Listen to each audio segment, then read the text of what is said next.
This video, we're going to talk about the Bourns Surge Protection Test Set Model 4030-01. So on this particular unit,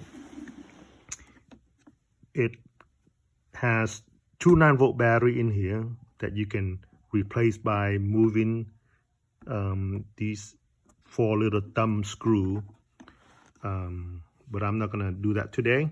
So, and just do a quick check to see your battery power voltage. You can either press the tip or the ring. When you press one of these, you should see a reading here that's showing me that I have about 17.7 volt on the battery. Remember, these have two 9 volts, so that's be 18. So basically, this battery is quite fresh. But on this particular test, we're gonna run off of the AC/DC adapter, 18 volt on here. So what we're gonna do is we're gonna plug in the power adapter, and again, just to check on here.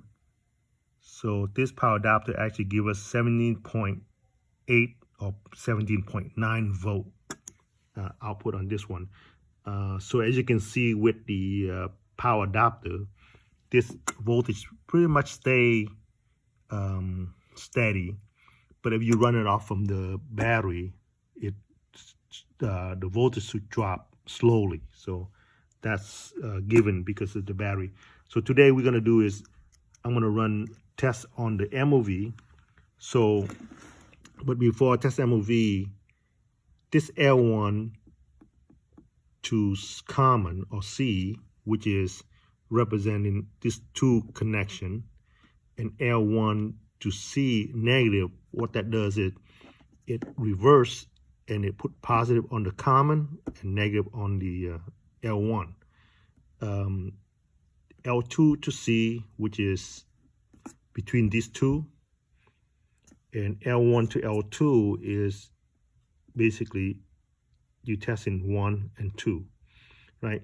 So the tip and ring is one feature is for the battery. The other feature is for measuring the 5-pin line in and line out.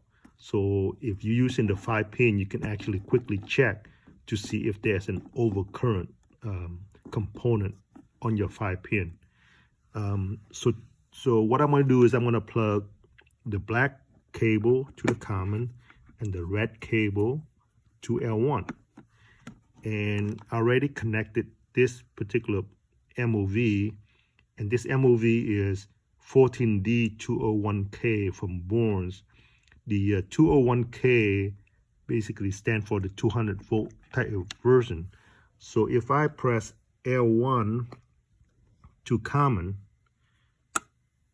I should read approximately 200 volt. So if I do L1 to common negative, so it's just reverse the polarity. Since the MOV is MOV is bipolar, so it doesn't really matter which way you measure. So you should have the same reading.